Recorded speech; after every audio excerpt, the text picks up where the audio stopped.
Hello everybody and welcome back to my channel.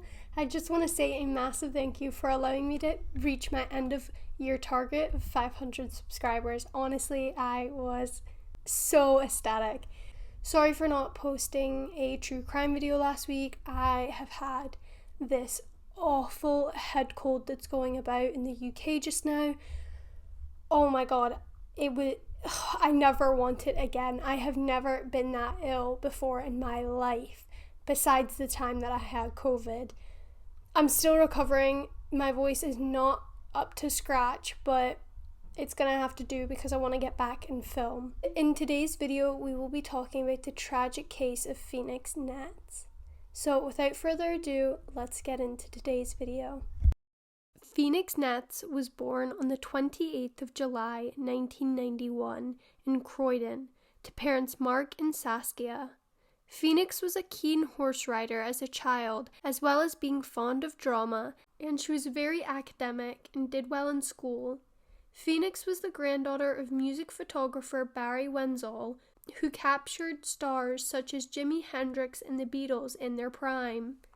The 28-year-old, who had hoped to become a paramedic, went to the Canterbury Christ Church University, and she was there between 2009 to 2011. However, she didn't graduate.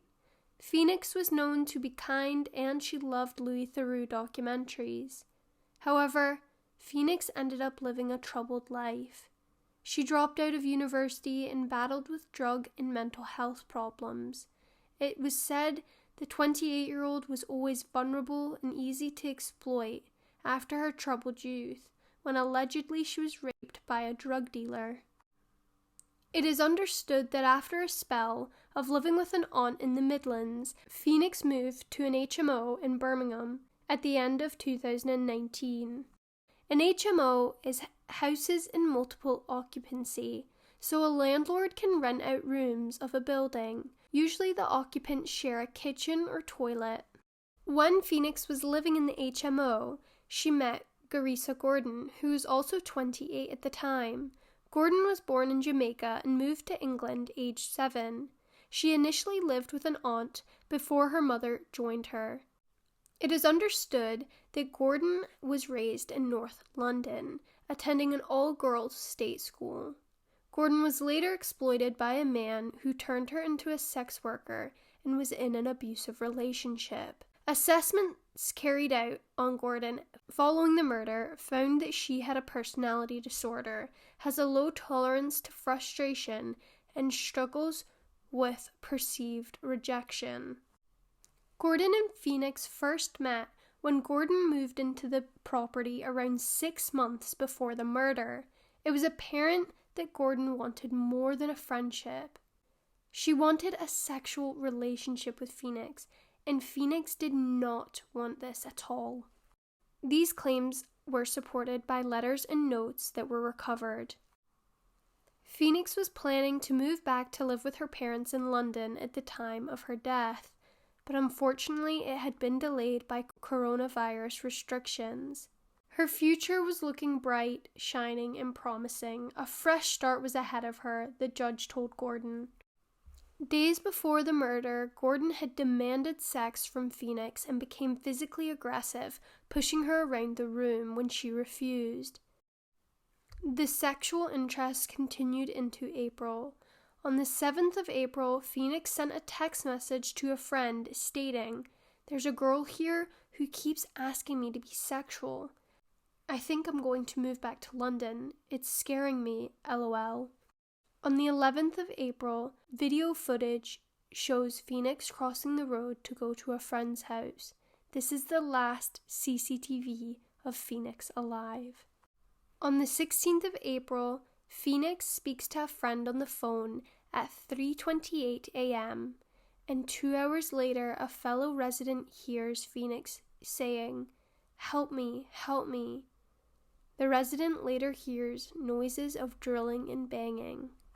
On the 16th of April, Phoenix was brutally murdered by Gordon at her shared accommodation. Gordon stabbed Phoenix 4 times.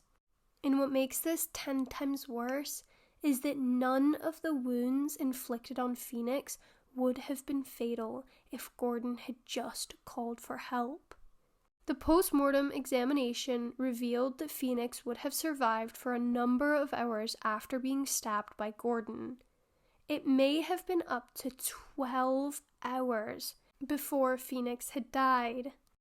On the 17th of April, following the murder, Gordon purchased a circular saw on Gumtree for £45. It was delivered to the property, but shortly before 11 a.m. The post-mortem examination found that the saw was used to dismember Phoenix's body, and the examination also revealed that her body was either clothed or partially clothed. The dismemberment took place at 5 different locations of the body, dividing the body into 6 parts.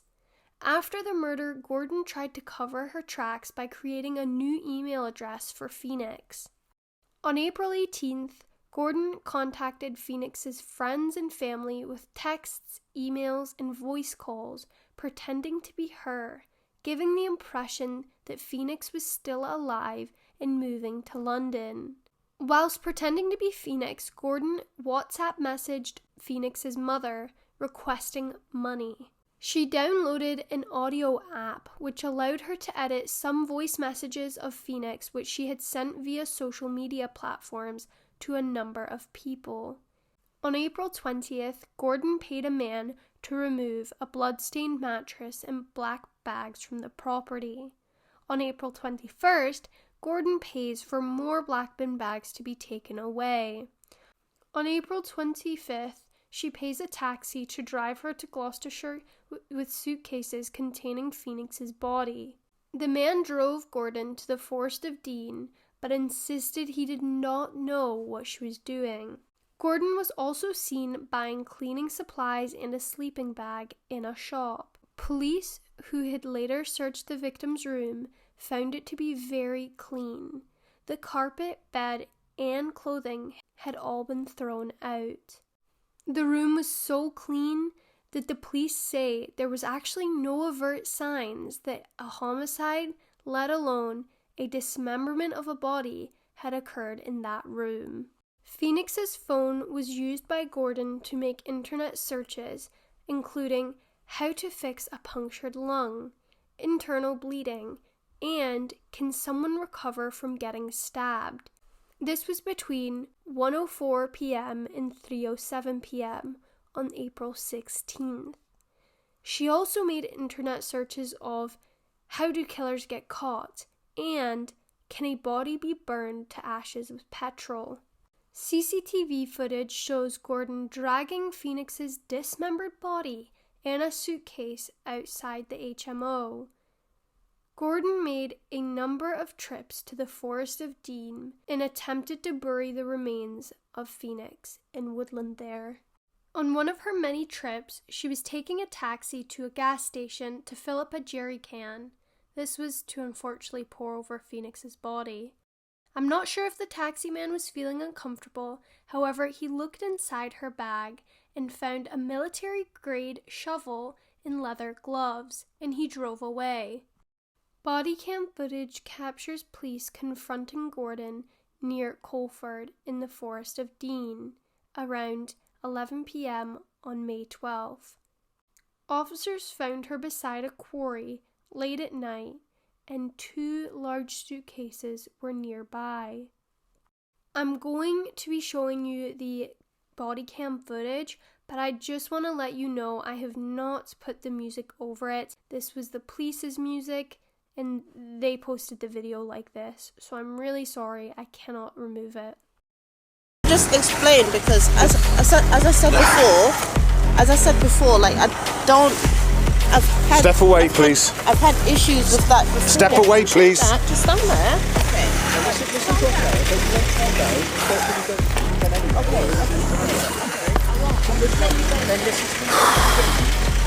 What the? Gordon had no previous convictions apart from 2 offences of shoplifting. She had been diagnosed with a personality disorder as well as post-traumatic stress disorder. Gordon was sentenced to life with a minimum term of 23 years and 6 months at Bristol Crown Court.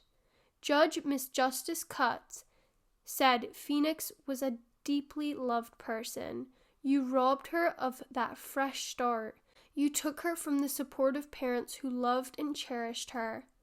Phoenix's father, Mark, told of his indescribable anguish and said their lives had irreversibly changed after his daughter's death.